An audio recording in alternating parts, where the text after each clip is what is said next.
Kilroy was here. And we're live talking about Kilroy. So everybody, if you remember Kilroy, and if Kilroy was there, because Kilroy is certainly here, ask Dr. Bart Andrews, you have joined another hashtag SPSM chat.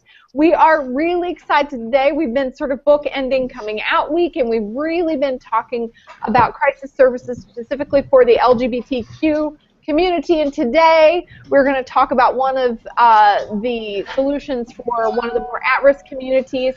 We're going to be talking with Greta from Trans Lifeline. I'm very excited because many of you know her. Many of you have hung out with her. It's pretty fun. A couple of things. I have been watching a lot of streamers and thinking to change a little bit the order today of how we do things. So, if you like what we do at SPSM, I encourage you to follow the SPSM Twitter account, like the SPSM Facebook page if you've got a minute while you're sitting down, and consider subscribing to the YouTube channel, because let's say that you miss a Sunday night and we stream, you want to get that video first thing Monday morning because you know I've probably said something inappropriate and everyone's going to be talking about it at the water cooler, right? And if you're wondering who I am, I'm at Doc Foreman, and I think I did on a Spark call mention the Squatty Potty. Exactly what I'm talking about. You want to be in on the humor. I am so excited to introduce our technology production crew. It's a person who really behaves like 10 people, Mr. Tony Wood. Just looking for the crew. Good evening, ladies and gentlemen. Tony, tell them who you are and how they should get to you. At ADWWW, if you have an ongoing question during the show and you want me to inject it into our wonderful Q&A with April Foreman and Dr. Bart Andrews, I'll be happy to. And if you have any questions about the ongoing resources that show up in the stream, let me know at ADWWW. And Twirls, I did not get a haircut. I just clipped it up, and then some of my layers got waxed. But you know, I'm open to social media voting for me to cut my hair. Things happen. And speaking of people with hair, yeah, Dr. Bart Andrews. Yeah, I got some of my ends waxed a while back, and apparently the officer said that was illegal, and I had to follow him. Those of you who are thinking about the wax thing, whatever it is that you're talking about, don't do it. So I am Dr. Bart Andrews. You can reach me on Twitter, at Bart Andrews. And I'm a big Twitter fan, and you know this, April, you and I have talked about this many times. I would not have known I was pooping wrong if it wasn't for Twitter. And so I think that's really important. Clickbait has saved my life on a number of occasions. The amount of information that you get on Twitter, it's high quality and it's life-changing. So I'm really excited to be here tonight. Again, I'm from Behavioral Health Response, a great crisis agency in St. Louis, Missouri, and I'm really excited about the show tonight. So. And I'm excited to introduce our next guest, but if you want to know more about the Squatty Potty, you simply go to YouTube, Google that, and like unicorns, you'll see a wonderful piece of social media that landed me up with a special pooping stool and a QR code in my bathroom over my toilet roll, which it gives people all sorts of instructions about how to use it via a unicorn making ice cream cones. It's a long story, but social media changes behavior. That was the sort of take-home message to Spark this week. And speaking of people who spark me up, this is Greta. Greta, say hi to all the people. Hello. Greta, can you introduce yourself a little bit and maybe tell how we met? I met Doc Foreman at my first trip to AAS. I showed up and I was kind of giving everyone a hard time via Twitter, which I think endeared me to a lot of people. I'm the co-founder of Trans Lifeline along with my wife, Nina. And can you say a little bit more about some of the things that you were saying on Twitter that caught my attention, because I was on it? Well, you know, this last year the AAS was just a couple of months after the very publicized suicide of Leela Alcorn, and I was surprised that there was so little content about trans youth or trans people in general. I kind of expected people to try to be at least somewhat topical at a conference. Certainly when I'm planning what I'm going to do at a conference, I look at what just recently happened in the news as opposed to being, I guess, a little bit oblivious. So And as I was looking at conference materials, I was kind of doing my charming thing where I go around to people who are tabling and ask them for whatever information they have about transgender clients, and then seeing them kind of get a little nervous and then embarrassed as they have nothing. So, yeah, I was just there to cause trouble. Basically, that was. I felt like that was my job. I don't know that it's my job. It just turns out that it's my calling. It follows me like a cloud. No, very specifically, you know, SPSM did do an episode related to Leela Alcorn and social media and suicide prevention, and this is how we sort of hooked you up with Dr. Testa, who's an SPSM alum. And so I said, I was like very excited that you had mentioned that. I said, it's this is what I try to explain to everyone, and what I was explaining to the folks at AAS during the conference, which is anger is engagement. If people are complaining about something, it's because they legitimately want it to be good. Right, absolutely. They're not indifferent. You know, and I think that I had just kind of expected for there to be, like, this happens to me a lot. I just assume that it's going to be, you know, that people would have been paying attention and would have created some content to capitalize on what's happening in the news, which I think is just kind of a smart way to engage people. And then I was just disappointed when it didn't happen. But that was okay, because I showed up. I was there to make sure that everybody couldn't really talk about anything without me saying, but what about trans people? So. But it wasn't a problem, because you got invited back to the room, and then I said you have to be on the show because you're so charming. So tell us a little bit more about Trans Lifeline. Tell us a little bit about how you ended up here. Because the truth is, we're very lucky to book you, because you've kind of been all over the place, and you're going to be near my hometown. You're going to be in Lawrence, Kansas this next weekend. I am, and I can't wait. I was just having a discussion online about whether I needed to bring my own liquor to Kansas. Yes. Like, can you get liquor in Kansas? I know that it's like really hard. It's really hard. Yeah, I'm going to bring my own. Go to Abbeville. It's really hard liquor. Right. I will bring my own. Yeah, so I think I started Trans Lifeline from kind of a naive place as somebody who'd experienced quite a bit of suicidal ideation pre-transition. And Nina and I are both software engineers, and we saw an opportunity to take advantage of some of the new technology to get a hotline going for, basically we asked our friends for donations and got $250 was our setup cost. Cool. So we survived almost 3 months on $250. Right. So, and then I mean, I think that we were correct in that we really were able to keep the costs down compared to what other hotlines are spending. We're over 7,000 clients have been served this year for about $80,000. So, you know, I think what I've learned is that one-size-fits-all crisis lines are maybe not the future. But maybe smaller, more culturally competent crisis lines that can respond a little bit more agilely to what's going on in the community make a lot of sense to me. The technology is certainly there. Let's pause for a second and let's go back to that idea, because what you're saying is really important, I think, in terms of expertise for this community. You know, you're talking about crisis lines being agile, and that you, for a very small amount of money, were able to set up a very tailored, specific suicide prevention and crisis intervention service for very, very little overhead. I mean, $250 will just barely keep me in stockings and fans for a couple of weeks. Right. So explain why you can do that for so little money. How does technology make that possible? And explain how technology makes it possible to have very tailored services. Right. So we, you know, it happened on a Sunday afternoon. We had the idea of, like, we should really set up a crisis line because we were getting crisis calls on just an informational number for another nonprofit from all over the country. And so we said, well, it ought to be doable. And so one Sunday afternoon, Nina and I were sitting there, and we're like, somebody's written this already. That software exists. Let's take a look. And the first thing we looked for was a commercial solution. Like, can we just pay somebody and then they'll put this up for us?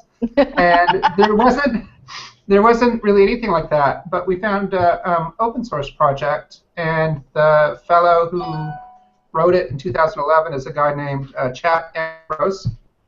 who actually volunteered to help us get it running. It was kind of abandoned.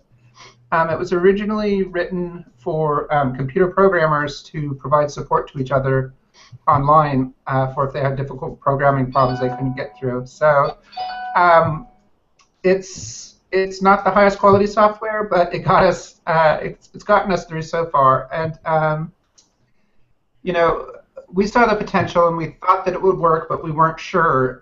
So we spent some time trying to train some volunteers and try to getting all the pieces in place. And we were actually honestly about to give up on it last November. Why? Our volunteers were wandering away before we could get anything going. Oh. So this is a critical thing. This is a critical thing for people to understand, that most crisis services, however they're administered, are run by volunteers, and retaining volunteers at that same level of intensity and commitment as paid staff is like not realistic. No, it's not. And so my final, like the last chance I gave it was I emailed Katie Steinmetz, who is a reporter at Time Magazine that's written about trans issues quite a bit. And I had met her when she was doing the transgender tipping point article in Time Magazine. Mm-hmm. And so I didn't know if she would help, but I figured I might as well try. So I sent her an email and said, hey, do you want to write about this? This is what I'm doing. I was at work, actually. I was working a sales job. And she put something up like 20 minutes. She called me on my lunch break, and then she had an article up like 20 minutes later. And before I could even get home from work, my phone started ringing with crisis calls. And so I ended up taking crisis calls like 8 or 9 a day for the first 3 days. Oh my God! I couldn't get the volunteers to come back. It took a little while. So so we got some of the volunteers to come back. That weekend we did an emergency training just to get enough people on and get people back into our system. Mm-hmm. Yeah, but about a month after that, Leila Alcorn's suicide note went viral, and when her note went viral, our number also went viral. So a lot of the response to Leila Alcorn was people tweeting our number out. And our call volume just went through the roof. The day after Leila Alcorn's suicide, we had 147 calls in a day. This is about a month after we launched. Now, I want to talk about that just really quickly, because that's an important thing that really hasn't been studied, which is we talk about when the news publicizes a suicide, you know, we're very, very worried about potentially harmful media and messaging, but you're telling me that some people were actually responsible enough and effective enough that sort of the community on its own tweets out your information and drives needed traffic to your door. This is a way that the social media community may self-correct or do very heroic altruistic things without necessarily being forced to. And absolutely, and we certainly see every time that there's one of these events in the media that would cause, you know, that we would worry would cause a contagion effect. Mm-hmm. We're seeing that on social media. We also get a flurry of donations supporting what we're doing, and a flurry of people spreading our number around and making sure that people have access to resources. So I think that, you know, I think it's important to realize that social media is just a bunch of people on the internet, and they do all the things that people do in groups, but on the internet. So there's not some there's not some magic. Yeah, there's not some magic thing that makes it more sinister because it's on the internet, right? It's just people being people at a larger scale, and I think that because of the way that happened, you know, we got a lot of donations that first month, and we were able to really scale up quickly because of that. We had probably 6 months. We raised about enough money to operate for about 6 months, and that gave us some breathing room to get things going. And so I'm really grateful that it kind of happened that way.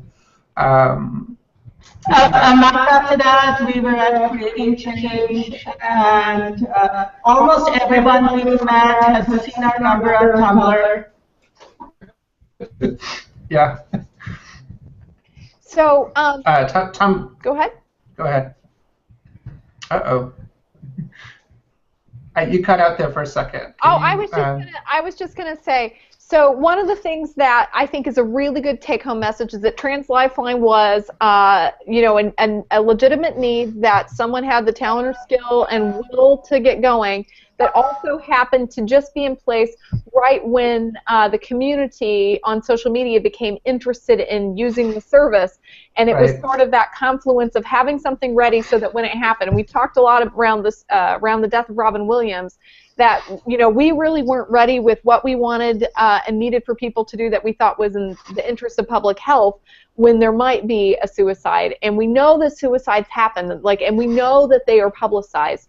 It's unfortunate and it's sad, but not being prepared to take advantage of people's desire to prevent them, to help, and to be interested in doing something that the media will really intensify those urges in people, and we should have things ready for that, right? Trans Lifeline benefited from that.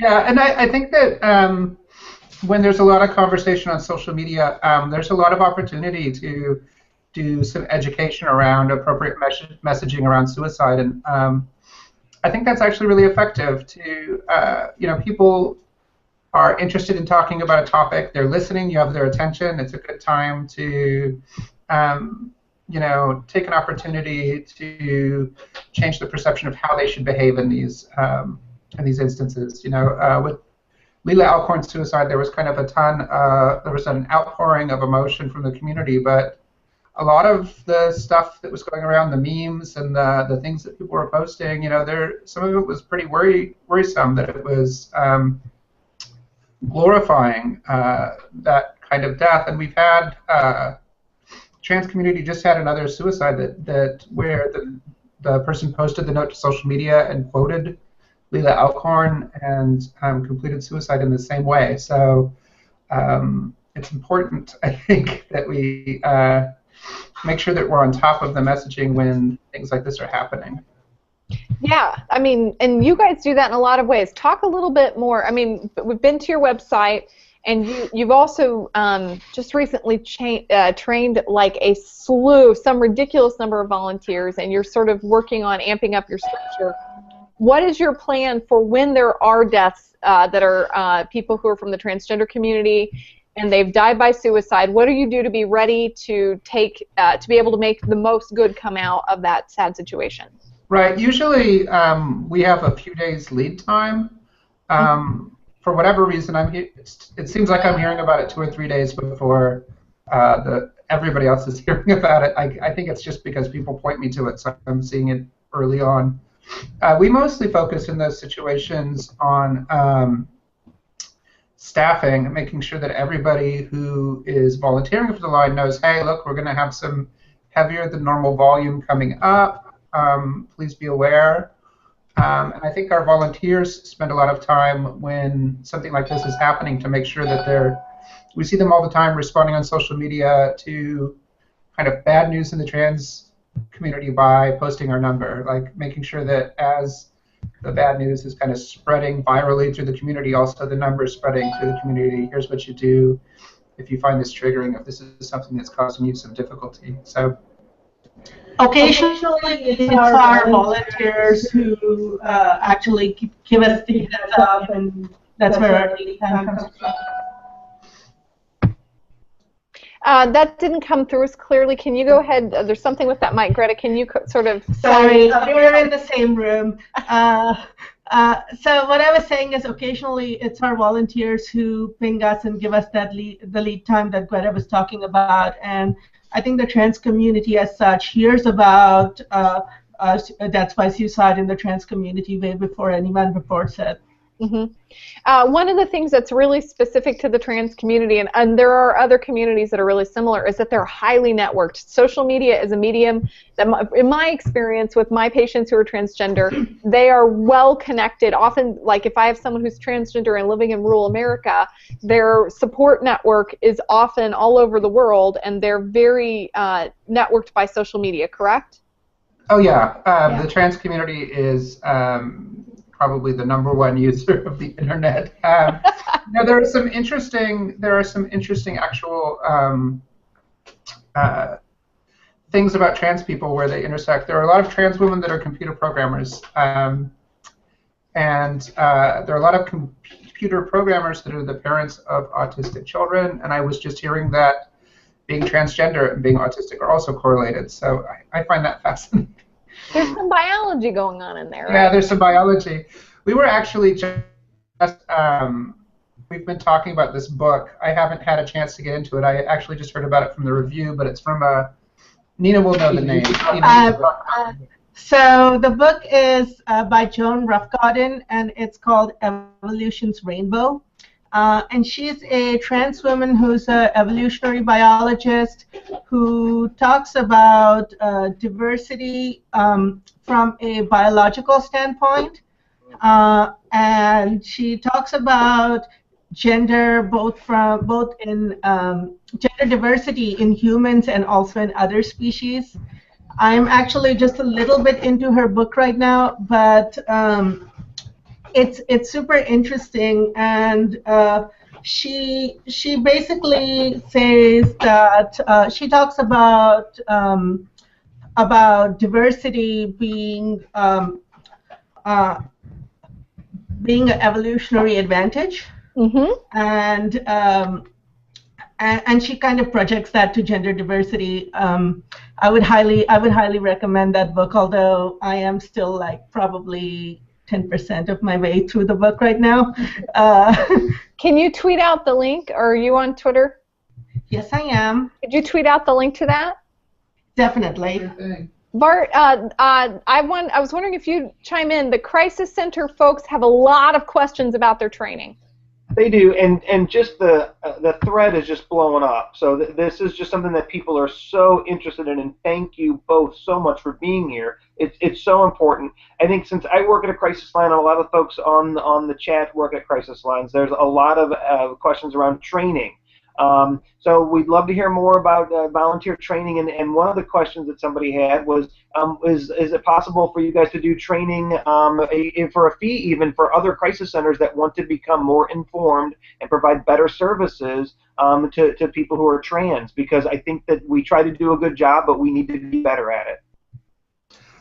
Yeah, that's something we're very interested in doing. That's actually why we're showing up to so many conferences, is that I think it's important that somebody from the community is coming around and talking about the specifics of suicide in the trans community.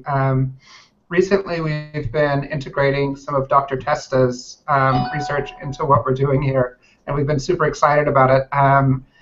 At the Philly Trans Health Conference, he was presenting the Gender Minority Stress and Resilience Model, which is based on the minority stress and resilience model, and it's kind of the first time that we have some scientific evidence to help us target what we're doing, and it's telling us really interesting things. You know, I think one of the things that trans people complain about the most is being misgendered or not having their gender identity respected, and what Dr. Testa's research is showing is that that is the number one thing that's correlated with suicide attempts is, you know, the amount that you're exposed to invalidation of identity. So, you know, we're training our volunteers in this, and we're actually trying to train the community in this, because what this suggests to me is that there's an opportunity for a community that knows it's at this really high elevated risk of suicidal ideation to start to be proactive about their own mental health, and to, limit their exposure to some of these things that Dr. Testa's research is showing are driving suicide in our population. So I really couldn't be more excited about that. And this is totally self-serving on my end, but I would like to point out that this is a wonderful way that SPSM works, very much as part of our mission intersecting with yours, which is about using social media to distribute expertise and to network people with shared mission. So I was like, you've got to meet Dr. Testa. He's so cool. And of course, you guys are doing. I sort of just said, you say hello, and then I walked away, and then I found out you were doing all this stuff. Yeah, we've stayed in close contact, and we're actually planning on presenting together in some way at AAS. We have another week to figure that out, so that's plenty of time. And so You know what? I think I lost the plot of what this question actually was. Well, so one of the things I think there's layers to the question, and it was so there's so much there. One of the things maybe we could start with for crisis lines that want to get better at Right. providing services to folks in the trans community. What are some easy suggestions you give to us, kind of high level, and then what are some specific areas that resources you could send to us or direct us to that we could get more detail? You know what I think actually is the number one thing that you can do when you have a population of non-trans people to try to get them to a point of trans competency. And this is, this might be too idealistic from my point of view, but I think that we have this really completely mythological view of sex and gender in our society. We pretend like intersex people don't exist. We just basically, XX and XY is a complete fiction, and we generally don't know what our own genetics are, and there are lots of people who have diverse genetics. So I think, the number one thing you hear from kind of a bigot is like, well, it's high school biology. There's XX and XY, and that's it. And that's what we've been teaching people. And we did a good job on teaching high school biology, apparently, because everybody's an expert. But well, it's high school biology, and it's just as neutral. There's really more to it. Right. So, but I think getting rid of some of that mythology for people and getting them educated about sex and gender, about what do we actually know about sex and gender, because we can just kind of crack open their view a little bit. I think that they can start to, if not like fully understand trans people, we can get away from this, I don't believe in transness, or I believe in traditional gender like Granddad had. Well, there were intersex people, there are intersex people in the Bible, there are intersex people all throughout history. So, I mean, what's interesting is transness and suicide are both heavily stigmatized, and it's reducing the stigma is going to save a lot of lives.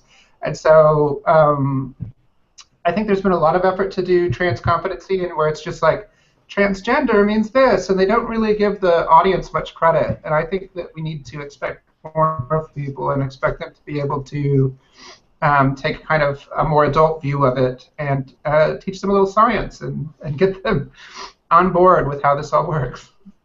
Yeah, Greta, that's really important because I think a lot of folks don't even understand the difference between sexual identity, gender identity. The two get confused a lot, and people are steeped in a lot of really bad information. So what I hear you saying is education, just general education about these human phenomenon that aren't unusual or unnatural, that are a part of the diverse world and that are wonderful parts of our diverse world, is helpful.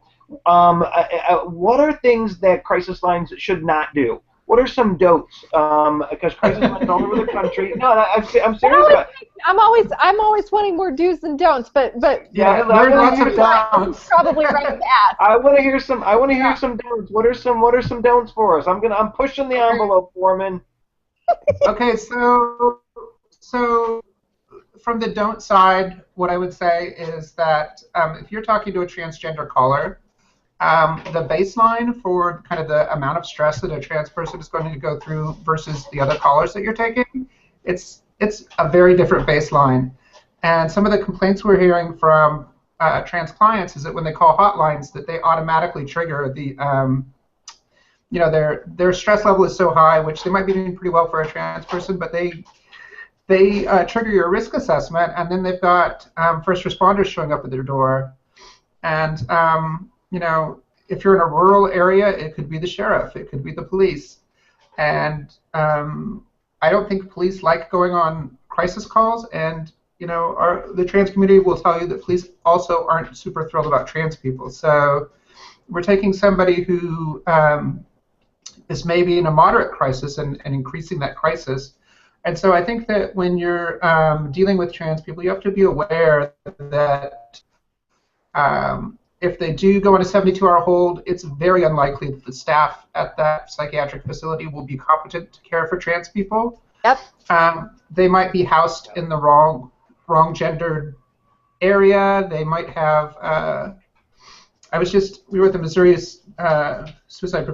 Midwest Suicide Prevention Conference, and I had a woman who was running a psychiatric hospital and she was saying that they basically threatened to fire their orderlies to get them to stop being bigots about trans issues. So, you know, you have to really, I think that we need to have a discussion about how active rescue is impacting trans populations, and we need a little bit more thoughtfulness around this, because what trans people say to each other is, don't call the hotline, because they're going to come and take you off to the hospital, and they're going to take you off your hormones, and Lord only knows what else is going to happen. And so I think it's important that we start listening to the people who are using the service and about what kinds of impacts this has on their life.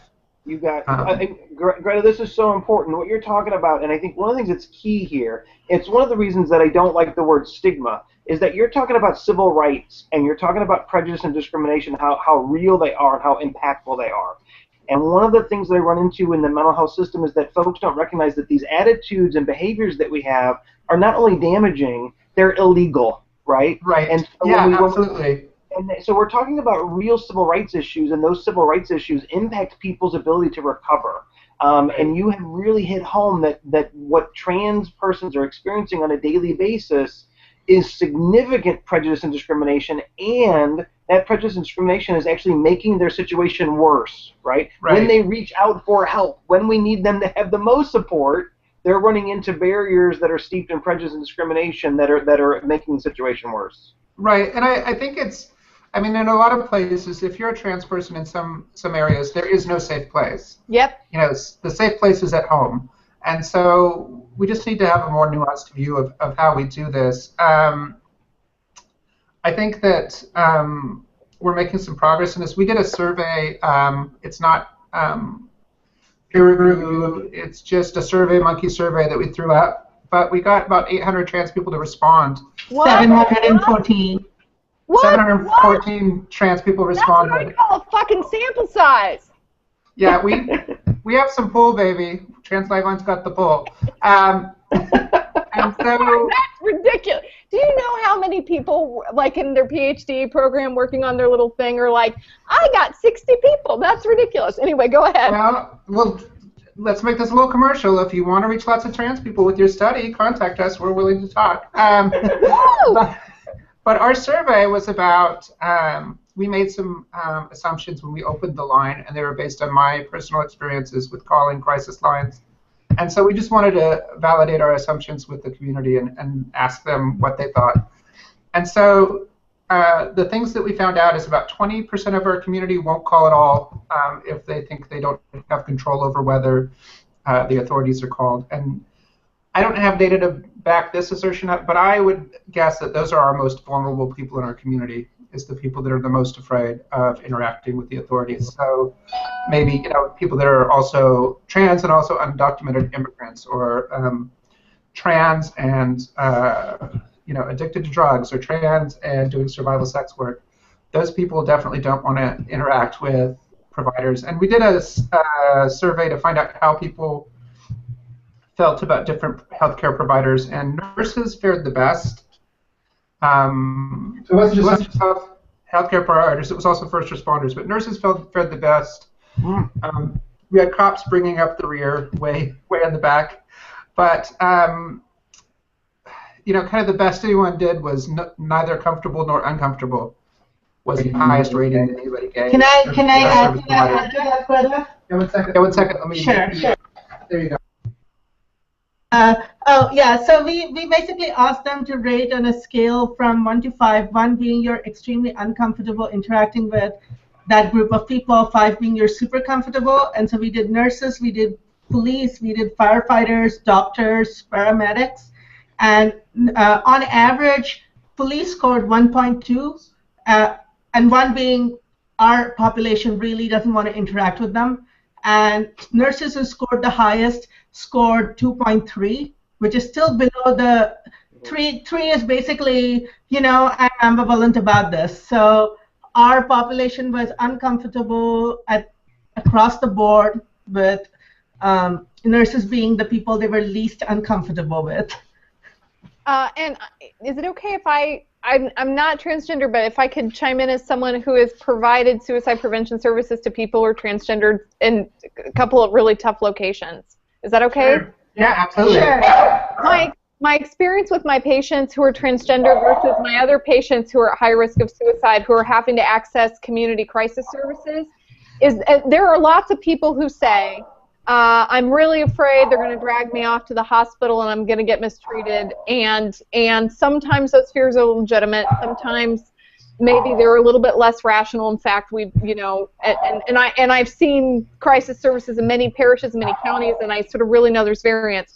For my folks who are transgendered, I have seen things happen to my patients that astonish me to this day, in terms of having their medications messed with, being beaten, being mistreated on purpose by people in authority in a way that I really, and I feel like this is legitimate what you're saying, that I really have not seen happen with my folks in crisis who are not transgender, and that alarming of sort of at a percentage rate. So the idea that they might actually be harmed by the system is much greater, especially sort of depending on where they are. So when I was in rural Kansas, what might happen to you from the crisis or emergency system was really much more variable than, like, say, in New Orleans, where you have a metropolitan police department. Right. And so that's, in my experience, that's a legit item. Yeah, and we are getting most of our calls. We're like the rural states are overrepresented in our call volume, right? So, when we have a ton of calls from rural Pennsylvania, we know it's not because they have so many trans people there. It's just because they don't really have anywhere else to turn. I think another thing that's different about what we're doing at Trans Lifeline is that we're also we're encouraging people to call in very early. Like, as soon as you need something, just call us. And if you don't know if you should be calling us, just call us. And so hopefully, as we get more people aware of what we're doing, we want to try to move up in the process and refer people to resources earlier and try to get them before there's a crisis, because the truth is there's a lot of places in this country where there are no resources. Yes. Where trans folks are just relying on other trans folks. And, we're all talking about trans folks now, and, it's in the media, it's in the news, it's a popular subject. But forever we've just been taking care of ourselves. Trans communities have been doing everything for each other. There has been nothing. I mean, if you look at the history of it, we're talking the 1980s is when you start to have trans clinics. And this is for a population that, the scientific evidence is that we've always been there. So, yeah, and very, very basic things like, this was my experience as a provider, and I'd love for you to speak of just being able to figure out, like, I had to rely on the internet, which was like finding my patients someone who could provide their primary care, balance their mental health medications, that was in driving distance, that took Medicare, Medicaid. Some of my patients lived in rural areas, didn't have cars. And so even though there's all this confidentiality, my patients would have to figure out, knowing that I had several transgender patients, figure out ways to meet each other just so that I didn't violate any rules, so they could get rides to a practitioner who was trained, who was an hour and a half away, just to get the primary care. Like, it's really tough. Right. I do want to, this is a great opportunity for us to plug some friends' project that they have going. It's out of Chicago as well. It's a website called Rad Remedy. And it is basically a Yelp for trans resources. And what they've done is they've asked a bunch of... Yeah, they've asked a bunch of organizations that serve trans populations to give them their contact list. What are the resources that you refer to? And then they took that one step further, and they called every organization that they had on their list. And so we fed our data into Rad Remedy, and that's what we're using now to look up trans resources. And it's got some nice features. You can set the radius to 200 miles so you can actually find something. Even if you're in a rural area, you can figure out where's the closest place to drive to. I wish I had this 8 years ago. Yeah, it's exciting. I think that there's a lot of DIY stuff happening in the trans community that I think is really interesting. Can we talk about that briefly? Yeah. I want to ask. So one of the things that I've noticed is some tension between folks who are sort of self-starting crisis and self-help services among peers. So we've had folks that are very similar to the Trans Lifeline community. For example, Tom Cruise in the military community, where they just sort of say, we're going to help ourselves, and they set up a model. And then we have folks who are running formalized crisis services where people are licensed, there's credentialing criteria, things like that. And there's some tension between those two groups about which is the, quote, legitimate way to do it or do it right. Right. What are your thoughts about that? Well, I would have really liked to have not had to do this myself. I would have been thrilled if, I'd gone to AAS and Leila Alcorn's Suicide Note had just gone viral, and everybody presenting there had some interesting new information about what to do about suicide in the trans community. But the truth is, nobody was doing much, right? Dr. Testa. And there's the group in Canada, too. But, I mean, it's not... People have known this for a long time, and not much has been done. So, one of the ways I feel about this is I'm a member, I'm a person who has experienced suicidal ideation kind of at a greater than average rate, and I'm a member of the affected community. And so I don't think the burden of proof is on me that what we're doing isn't working. I think the burden of proof is on the researchers. Tell me, do some research and show me how I'm doing it wrong. I would love to have some feedback, but to say that, we're not going to just sit by and watch our friends die. That's just not how it's going to happen. And I think it's, the idea that there's tension. That's really, it's sad to me because I think innovative solutions are coming from people that are doing it themselves. And we don't have a call center, and the reason we don't have a call center is because a call center is a stupid idea in this day and age. There's this thing called voice over IP, and it's an order of magnitude cheaper than a call center. So, there's new technology out there. There is no reason that we should do things like it's the 1970s right now. Somebody tweet that! Sorry. Right? Okay. Yeah, making friends everywhere I go, like always. You're not saying anything that I wouldn't say. So right. One of the things that I've noticed, and I would love for you to comment on, is that the issue is that however everybody feels about the right or wrong way to do that, both exist. So we have these established things. We have call centers. We have Jen Battle, who's on asking about training, and Bart, who is working in a call center. We have Trevor Project. We have you. We have Tom Cruise. We have, Des Stage, who's tweeting, who's running, a Live Through This sort of survivors group just on Facebook. We have people doing it different ways. I don't see that there's such a little need that people are duplicating services and that we're over-serving the at-risk. I don't see anybody getting over-served. Right, and I think we could work together. Yeah, I think what's interesting, when we were at the Midwest Suicide Prevention Conference, and I don't remember the woman's name, but she was from the veterans, the Lifeline that the veterans have put together, and they want some of the same things that the trans community want.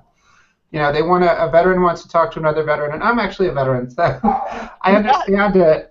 So the veterans want to talk to other veterans, and because of a peculiarity in our society, I think that suicide prevention has had a hard time listening to their clients, and I think that's because we tend to pathologize people that experience suicidality. But they listen to the veterans for whatever reason, and so we have this nice resource where it's culturally competent care, and I think we're going to see that that's very effective, because I don't want to have to explain what it means to be a transgender person on the phone when I'm having a crisis. That's just, I'm sorry, it's too much to ask of somebody who's going through a crisis. And, we have people with these experiences that we can train to do suicide prevention. I think the idea that we wouldn't make this smarter and more targeted as we get better and better technology is kind of absurd. The lesson of the internet is there's no reason for one size fits all, because you can have a size for every person, right? You can get very specific, and I have to believe that this is something that's going to change the way we do a lot of things. Yeah, I don't think it should be. It shouldn't be a controversial opinion from my point of view. I wonder, where's the data? Where are the studies that look at what people are doing in that's innovative, right? Let's, if you want to, I think you have to. If you're so in love with your data, show some, do some studies about what people are doing that's creative and innovative, because I think conservatism is something that comes up in every profession. And I think this is, it's easy to see why people are conservative. People's lives are at risk. But when you do one size fits all, you end up with suicide prevention for white men in their 40s. And,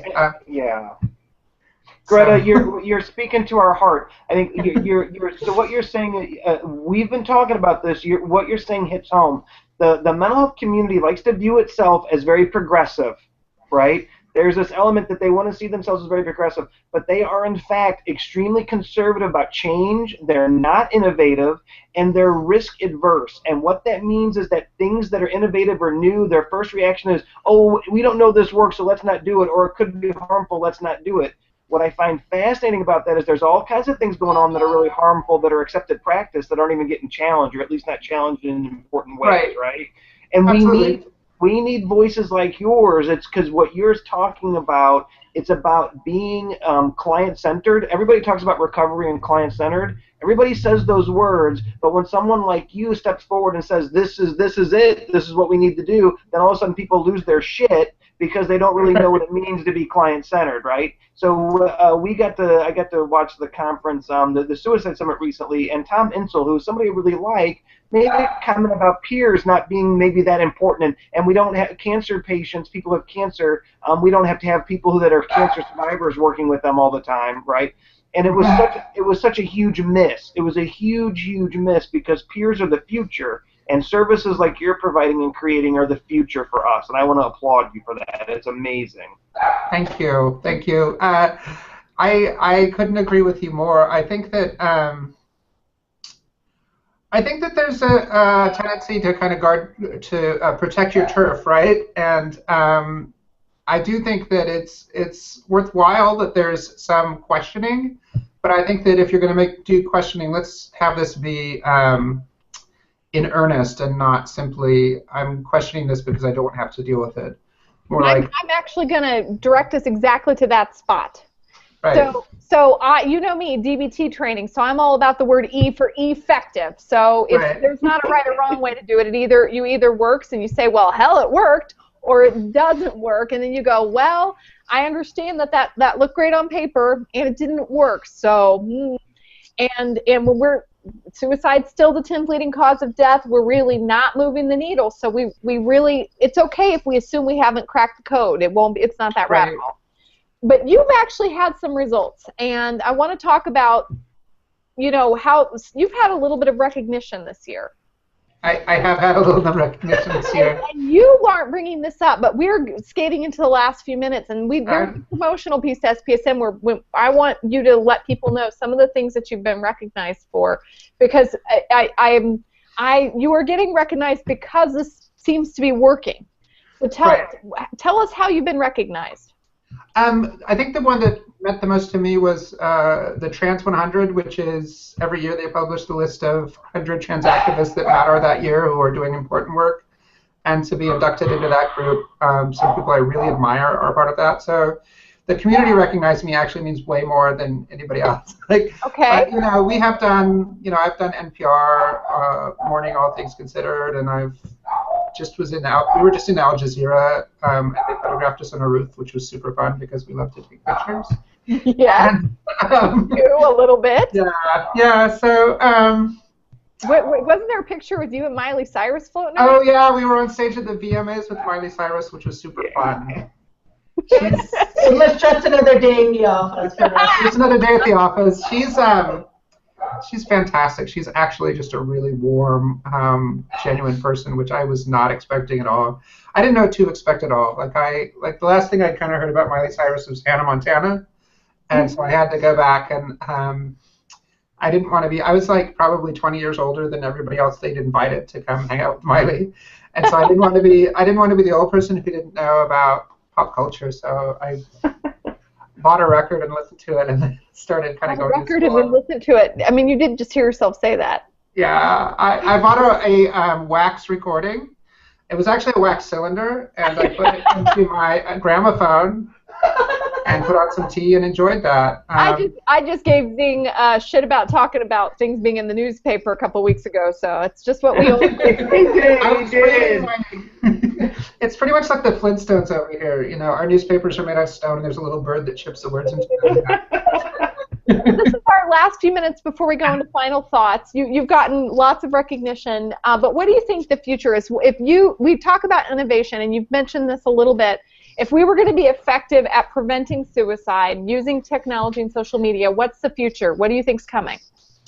I think that some of the efforts with online peer support groups are really going to make an impact. I think that something like Trans Lifeline, had the technology already existed, we could have spun it up in a couple of weeks, and the idea that we could respond more quickly and put resources where they're needed, as opposed to let's just put up a giant network of suicide prevention call centers, and they, the fact that they're regional doesn't necessarily mean that they're going to reach these groups that are really marginalized. So. I would like to add that my other project is to enable these smaller hotlines like Trans Lifeline that are focused on specific populations. It's still underway. It's a tech company called Cupcake Systems, but our goal is to create software for crisis hotlines that doesn't have to be expensive, and basically we taking what we're doing at Trans Lifeline and taking it to the world. See, I very much am interested in people like you sort of codifying or saying, this is how, if you're a peer with very little overhead and you want to make a difference in your community, this is how, or one way that you can get something up and running in a couple of weeks if you feel so moved. And I would like to point out that for Greta and Nina, this has been a tremendous amount of work that you've donated because of your commitment to your community. Tell us a little bit about what it takes, because, I mean, Tony Wood will kick our asses if we say it's cheap and practically free, because the truth is you put a lot of labor into it. Nina left Google to do this, okay? So I actually think she deserves to be sainted for that. Mm-hmm. Free lunch. She literally gave up free lunch. Oh. No, it's been a tremendous amount of work, and we've got this done because the community realizes it's such a tremendous problem in our community, and there have been countless people helping us and go into the mat. And our volunteers, we have volunteers. We had one person during the Leela Alcorn thing that took 16 hours of talk time of calls in 24 hours. Wow. So people are really motivated to try to make an impact on this problem, because it is affecting everyone in the community. You know, when you have a 41% attempt rate, it's not even like everybody knows somebody who we've lost to suicide. It's like everybody knows 3 people or 4 people. So it's really been people coming together and people putting aside their differences and just rolling up their sleeves and getting to work. We have had over 1,000 people. We've had over 1,000 people come in and ask to volunteer, and we haven't been able to train them as fast as we would like. But that's the kind of support we're getting from our community. It's just everyone coming up and saying, we can do something about it, and we as the trans community can do something about issues facing us. That's really powerful. And I hope that, I know you have so much on your plate. I believe me, you have too much. But if I could make a Christmas wish list request, you know, I would love, as you guys say, this is our method, this is how we do it, this is how we did it, or this is what we're thinking now. We're going to try some other things, but this is what we're trying now, to start sharing with SPSM, so that we can say, well, if there are other peer groups that want to do something for their community, how is Tom Cruise doing it? How are Greta and Nina doing it? How is Des Stage doing it? Because it may be that people want to save themselves. Right, absolutely. Yeah, we're really taken with the idea of trying to codify what we've done and make it repeatable, and to decrease the barrier to entry, right? To make it so you don't have to be a software engineer to get something like this put together. That would be good because I would fail at that. Yeah. So, go ahead. Yeah, so I mean, Nina's been working literally night and day on this software that she's putting together, and she's just now getting to where we're going to be able to start taking calls on it, like just testing it. So we're super excited. I think we're hoping to have it ready, but when I say we, I mean her. I think she's hoping to have it ready early next year. So we're definitely by AAS next year. I'm hoping to be at AAS next year talking to people about my software. Oh, that's so great. And when you have something to show us, let us know. Of course, we'd be happy to talk about it as well. Definitely. Because we can get people from the HITSM community, the Health Information Technology and Social Media community. When we have sort of crossover topics, we let them know they come and want to chat with us. We're hitting that time of the night again. I can't believe it. You've spent another 55 minutes listening to me not swear as much as I used to, because goals. It's time for final thought. So my final thought is that until we have something that really works, that is replicable and scalable, there is no reason for us to fight. We all need each other.